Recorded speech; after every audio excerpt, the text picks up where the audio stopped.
Hey guys, Jack Joss is here, author of Get Found Online, the local business owner's guide to digital marketing, and CEO at Ramblin' Jackson. Right now, the economy's booming, and for many businesses, it's easy to get new customers, but hard to hire people to help you do the work. Will that change when the next recession happens? Find out in this interview with Tony Bass. You may have seen me interview Tony Bass on the show before. He's the co-author of the E-Myth Landscape Contractor with Michael Gerber.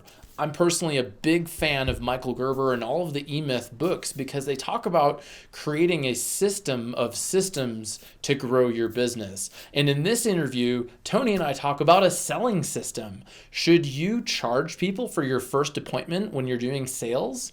What about your marketing system and how will that need to change during the next recession? So watch today's video to see this exciting interview.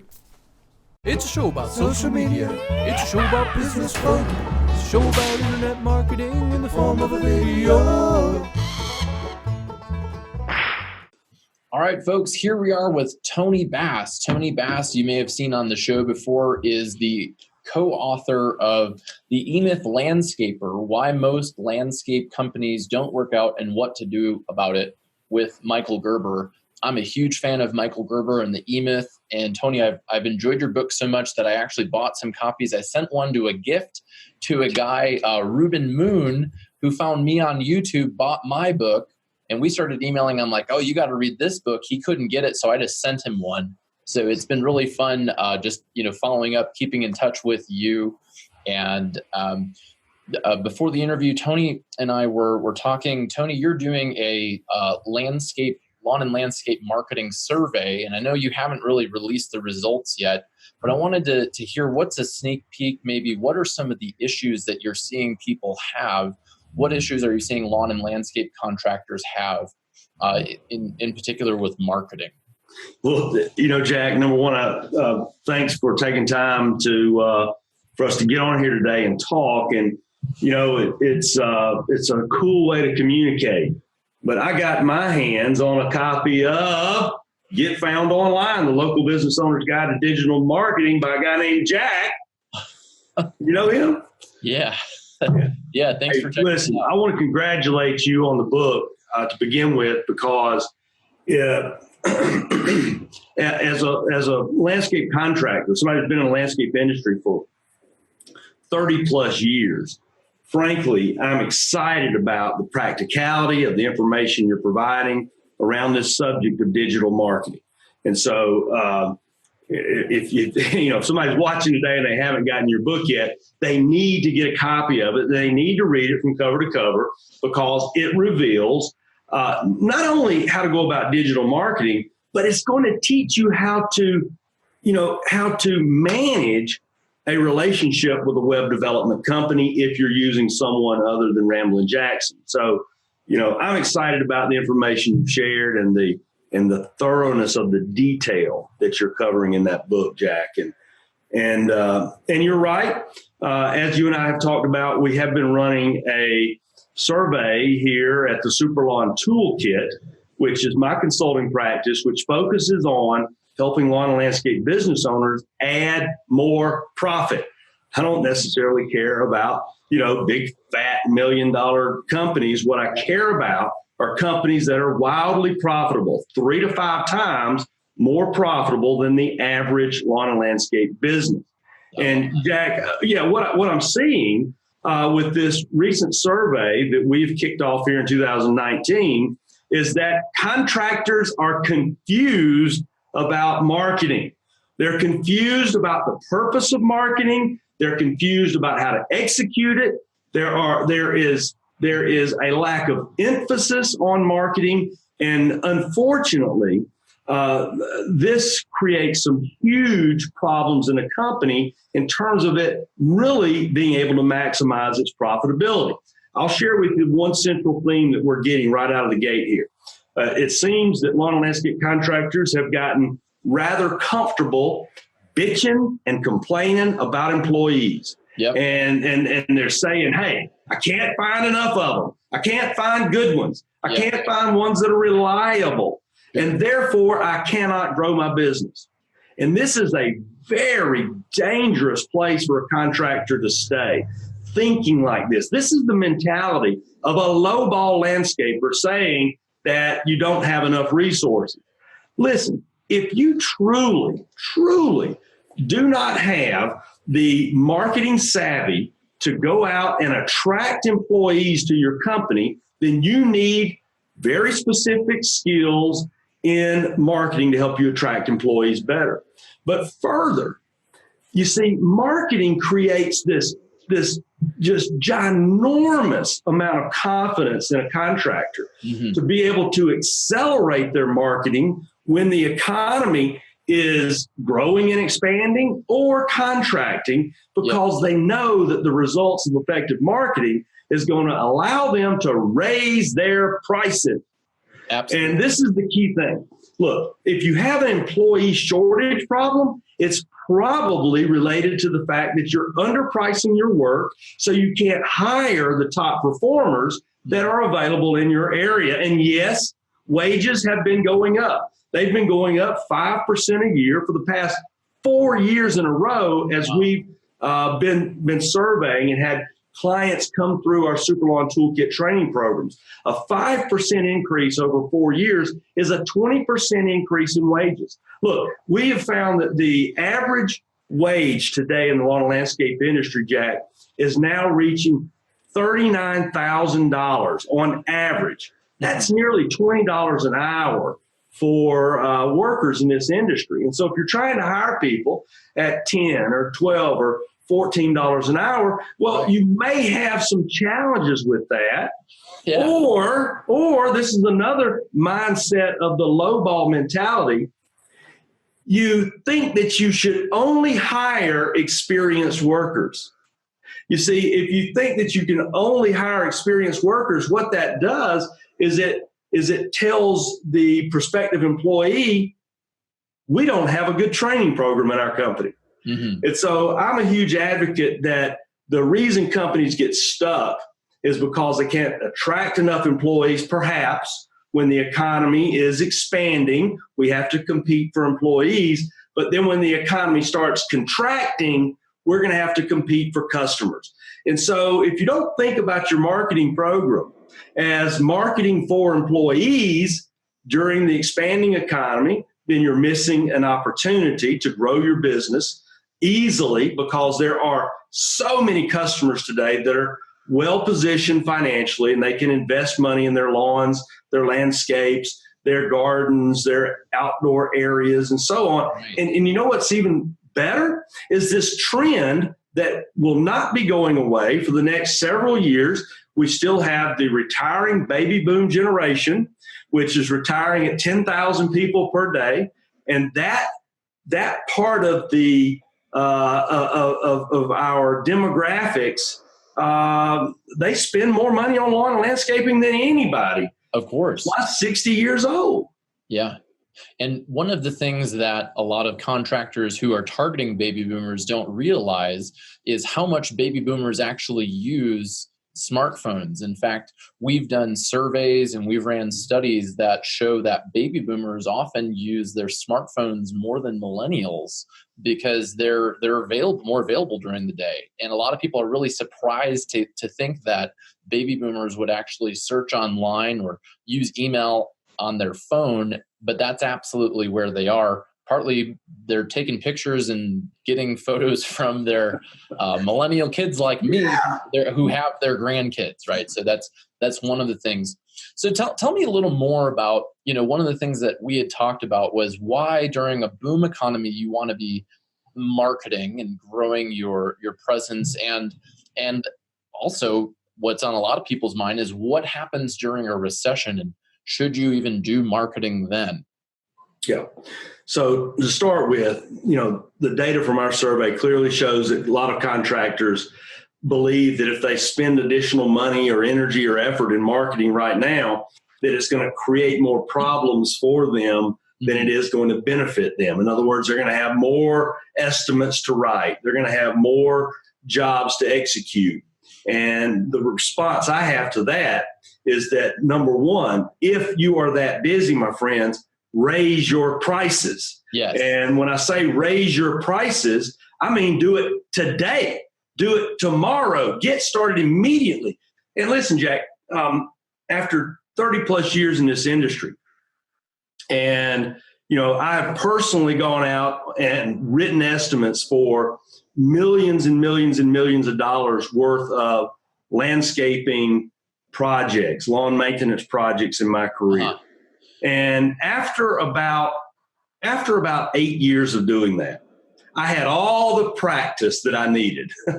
Right. And at that point in time, I made a conscious decision to begin to have a small initial consultation fee when new prospects would ring my company up. And that is, we would have a series of pre-qualifying questions about that prospect, the project that they had in mind, the time frame that they have to work within, and even Jack, in that initial phone call, begin discussing money. Absolutely. Begin discussing money and hold them to answering a question about establishing a budget for the job. Yeah. Now, here's what I found, Jack. Here's what I found. If you can't sell $20 worth of your expertise or $50 worth of your expertise over the phone, get out of sales. You're not in the business of selling. You're in the business of order taking. Right. And at some point in time during the development of your professional career, you will have enough experience and enough confidence and enough of a track record of reviews, testimonials, endorsements, and so on, absolutely, that you can have the confidence to ask someone for a $20 bill to help compensate for some of your time and fuel to come out and visit with them, right, and give them information that they need in order to make an informed, intelligent decision about what they're going to do on their property. And so if you say you're too busy to take on more work, you don't want to do marketing, that is one of 9 signs that you are thinking like a lowball landscaper. Absolutely. Yeah, you're for sure thinking like a lowball landscaper.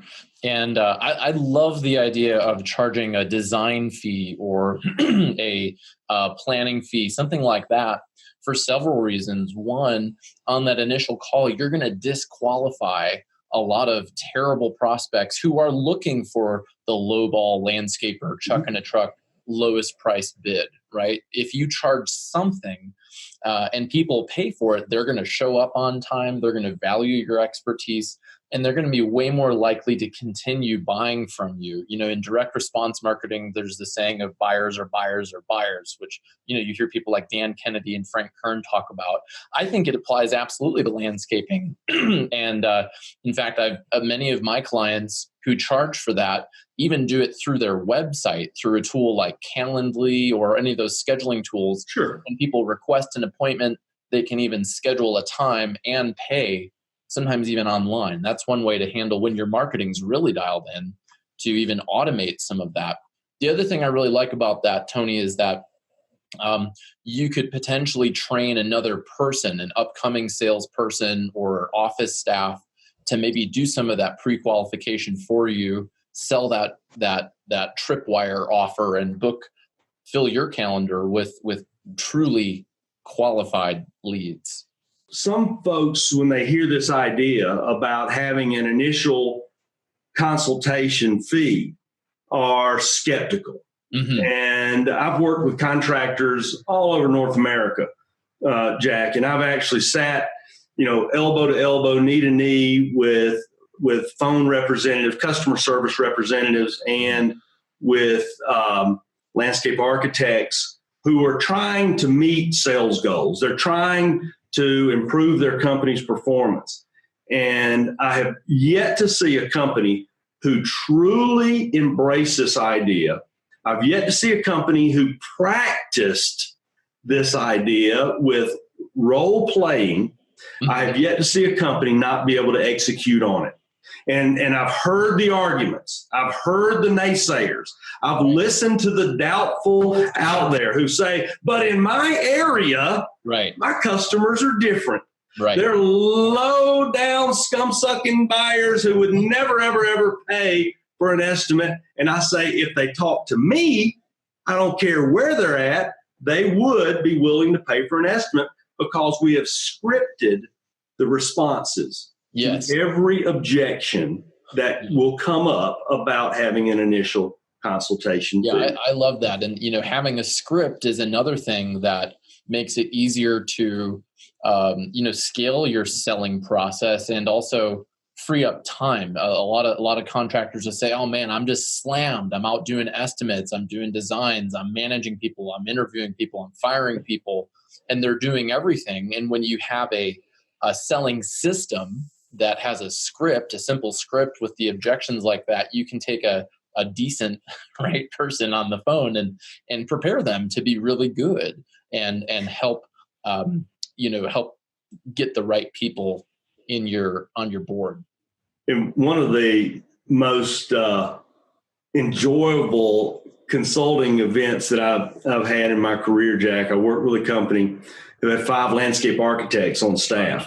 Sure. And these guys were really focused on high-end residential landscape design build type services. Yeah. And these landscape architects were immigrants. They all were recruited from outside of North America, and they had, I'll say 4 of the 5 were immigrants. They had an actual language challenge to start with. That is, they were not speaking English as the first language. It was their second language. Wow. And so there was a unique accent with each of these guys. And so when we locked ourselves in a room on this very subject of how do we get in front of the very best people, it all became that, number one, you've got to have marketing bringing in prospects. Right. That is step one. And that marketing can be digital marketing. It can be, old school direct mail marketing. It can be signs on your vehicles and in front of your business. And you can do whatever you want to with all these various delivery systems today, from social media to online ads to, heck, you can run an ad in your newspaper if you want to today and still generate business with it. But once that phone rings, it is now your fiduciary responsibility to convert that prospect into a qualified buyer. It does not mean that when the phone rings that you have to immediately jump up and run out and act as a cooperative extension agent. Right. The cooperative extension agent is a government employee paid with government dollars to go out and help people solve problems. Oh, no. And unfortunately, I've yet to see many lawn and landscape contractors that have an income stream from the local college or university that pays them to go out and answer questions about the lawn and landscape. So. Yeah. And I think, that mindset of shifting in from an order taker to, somebody who's really solving a problem and helping people and valuing your own time enough to charge for it is a big shift for people. So, a lot of people I think would say, oh, that makes sense, that a high-end landscape architect that does design build would do it. But I'm just a lawn care company. I just do lawn maintenance. How would you help somebody like that who maybe it's not as common in their industry? Design build, often having a design fee or consultation fee is standard. What about for the other, lawn care or lawn maintenance companies? What would you say to those types of people? Well, I'd like to begin by saying first this. If you make the issue all about getting a price, then you're going to be judged on the price primarily. Right. And what you really should be thinking about is the experience of solving the problem for the customer. Mm-hmm. And let's just say that you own a lawn maintenance company and you're doubtful right now as you watch Jack and I discuss this subject of if you have high quality marketing, you can get high quality prospects. Mm-hmm. And then you can have the confidence to ask someone for a small fee in exchange for very useful information to help them make an informed, intelligent buying decision. So here's what I would say first.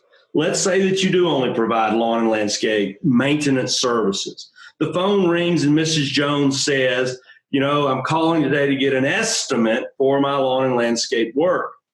And you would respond by saying something like, oh, terrific. We do estimates here at our landscaping company. But in order for you to get that estimate, I've got a few questions we've got to get answered first to make sure there's a fit between your needs and what we can do. Okay? So then you simply say, tell me about your project. Tell me about this job that you're interested in hiring for. And you, as the person on the phone, do not begin by saying, name, rank, and serial number, please. Right. You see, it's a little different approach. Oh, wonderful. Tell me about your project. And the person on the phone, Jack, has to shut up and listen. They do. And take copious notes. And this is so important for what you do in teaching people about digital marketing. Yes. If you listen to the exact words that people are asking for on that initial phone call, yes, and you write down those phrases, love it, those initial words, what they were looking for online or what they're asking that problem to be solved will become your keyword search or your keyword marketing effort, right? Sure. Yeah. I mean, those words can be used definitely in digital marketing. One of the things we always talk with about our customers is, hey, let's role play how that first phone call goes. What words do your customers use when they're on the phone? That can be great things to give you indications of what kind of words should I use in my writing on my website and in my keywords. They can also be really helpful when you're selling. If you use the words that your prospects use, they're going to say, oh, that is what I want, right? And you're just repeating what they you regurgitate back to them exactly what they asked for, and then they're going to say, oh, geez, hey, man, that's just what I'm looking for. Yeah. So you put the reticular activating system to work on your behalf, and that's the part of the brain that finds familiar things and aligns with familiarity. So let me go back for just a moment and say you've taken that phone call. Sure. The first thing that I'm telling you, which is different than what many companies do, is do not focus on capturing customer information at the beginning. You're going to listen to what they have on their mind. Right. You're going to let them talk. You're going to take notes. And at some point in time, they will run out of words. And if you hurry them at any point in time during that initial conversation, you lose control of that conversation. And so I let them talk. If they want to talk for 5-10 minutes, let them talk. And when they finally run out of words of description, then is the opportunity for you to take control of the phone conversation and move it through a logical progression. Of a sales process, and little things that end up being very big things. You begin by always asking, now, what was your name? Oh, Mr. Jones. Okay, Jones, is that spelled Jones? Even the most simple name of spelling back to them, you've got to show that attention to detail in an initial conversation. Yeah. If you truly want to turn every phone call or as many appropriate phone calls as possible into sales. Right. Now, we're back on this idea that we're going to, verify their physical address and make sure that it's in the geographical area that you serve. And because if it's not, there's no reason to, maybe continue the conversation. And by the way, for those who are saying, well, Tony, you just told us to wait 5 or 10 minutes on the phone. We don't have time for 5 or 10 minutes in the spring. Then begin by asking the question when they call. Instead of saying, this is Joe's Landscape Company, you say, this is Joe's Landscape Company. What's your zip code? You see, because you can move right through the process of pre-qualifying from a geographical area. And how many Joe's Landscape Companies or A1 Landscape Company or Premier Landscaper or whatever, right? Because sometimes people, they get a referral. They say, oh, I worked with Premier Landscaping or All Season Landscaping or whatever your name is, and they Google it. They could potentially find somebody with the same business name in a different city. So I love, asking that zip code question out of the gate is a reasonable question. Oh, hey, you might have the wrong one. Right. So very good. So pre-qualifying for that, and I know you wanted to keep this pretty short, so I don't want to go too deep here, but I feel like we're on the cusp of a breakthrough for maybe hundreds or thousands of landscape contractors if I finish this story. Do you want to go for it? I do. As long as we're in the right zip code. We can pick it up here. So Tony, after we've clarified that we're in the right zip code, and that's a good pre-qualifying question, what should we ask them next? Yeah. So with the idea that somebody calls and they ask for an estimate, we often today, think we got to go out to the site to take a look at it. Or if we're really techno savvy, we're going to get on the Google Earth and we're going to zoom down on their home and, look at the property and measure it online, all of which is, are fine ideas. But why not just remove that estimating process altogether and respond with something like this? Well, Mrs. Jones, you are in the zip code that we do work in, and so I'd like to just go ahead and make this really simple for you today. We will come out and do an initial visit, and the fee is just $50. And for that initial visit of mowing, edging, trimming your lawn, we will leave you a detailed proposal at the end of that meeting, at the end of that first service. But just so you know, our first service is $50, and we'll be happy to schedule that for Wednesday or Thursday. Which would you prefer? The old Dale Carnegie assumptive close there. Which day do you want, Thursday or Friday? I love it. Yeah, that's a great way to do it for sure. And then they can, so let's say they're like, why would I pay for an estimate? Well, we're not just getting an estimate, Mrs. Jones. We're going to actually service your lawn on Wednesday or Thursday, and you will have the lawn done this week, so you'll be able to enjoy it all weekend. Would you like to go ahead and schedule it for Wednesday or Thursday? It's just $50, and we offer this special to our initial callers just so we can streamline the process of you getting an estimate and not having to pay for the estimate. I like it. Yeah, I think that's a really great first offer, and you could close a lot of those $50 sales and then sign them on for your maintenance plan once you're there.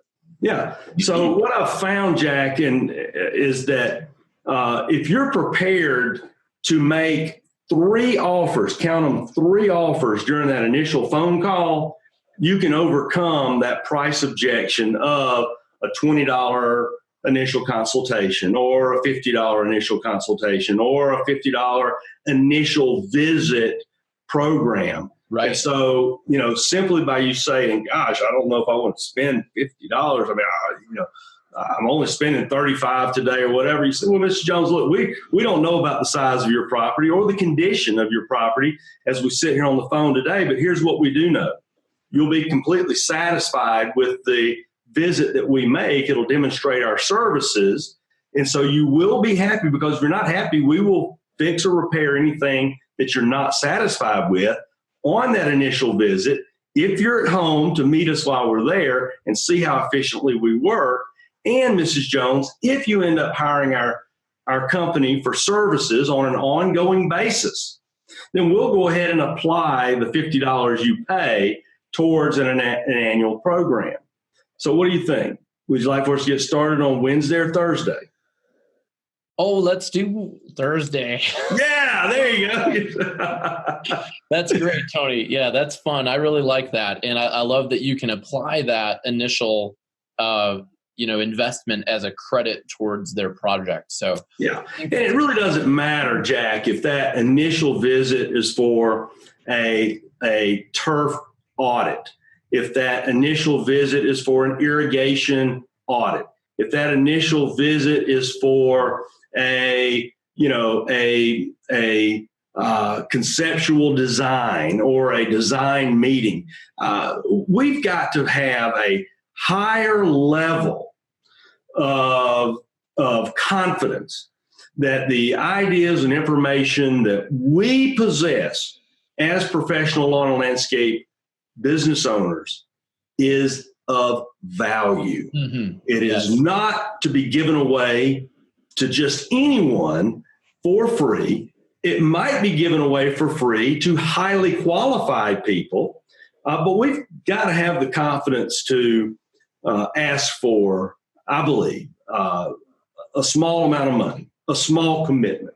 And then we get to test the customer too to see if they will be the kind of people we want to work for.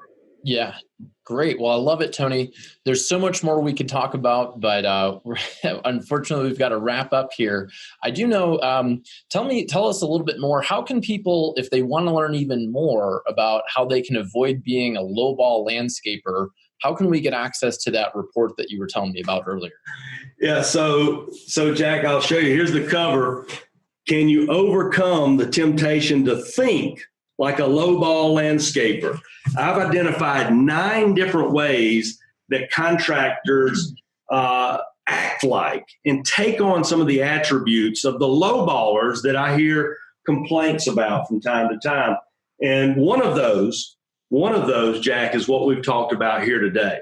Many landscapers are confused about the role of marketing in their company. And so if you'd like to learn more about these topics to help you avoid these things that could be hurting your business, then simply go to superlawntoolkit.com/lowball. And I'll spell it out for you. SuperLawnToolkit. That's superlawntoolkit.com/lowball. LOWBALL. And you can get a copy of these 9 ways. You can read this report cover to cover. It's a short read, but boy, is it packed full of ideas and information that can help you make sure that you're not trapped in this mentality that you shouldn't be marketing because the economy is expanding, or you can't afford to market when the economy is contracting. Because I believe that we should always be marketing. Very good, Tony. Thanks so much. And everyone, check out Tony's report. Have a great weekend, and I'll look forward to seeing you next Friday. It's a show about social media. It's a show about business folk. It's a show about internet marketing in the form of a video.